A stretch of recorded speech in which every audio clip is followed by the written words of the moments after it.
Break બાદ હવે આગળ વાત કરીએ તો ચૈત્ર માસની અમાસના પવિત્ર દિવસે દ્વારકામાં મોટી સંખ્યામાં પ્રવાસીઓ ભાવિકો ઉમટી પડ્યા અને જગત મંદિર તેમજ ગોમતી ઘાટ પર સ્નાન કરી ધન્યતા અનુભવી હતી। આજે ચૈત્ર માસની અમાસના પવિત્ર દિવસે દ્વારકામાં મોટી સંખ્યામાં પ્રવાસીઓ ભાવિકો ઉમટી પડ્યા અને જગત મંદિર તેમજ ગોમતી ઘાટ પર સ્નાન કરી ધન્યતા અનુભવી હતી।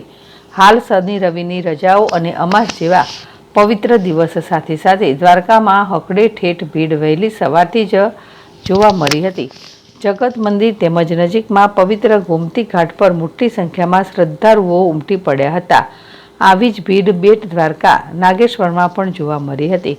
આ પ્રવાસીઓથી દ્વારકાના નાના મોટા વેપારીઓને સારી એવી આવક થઈ રહી છે।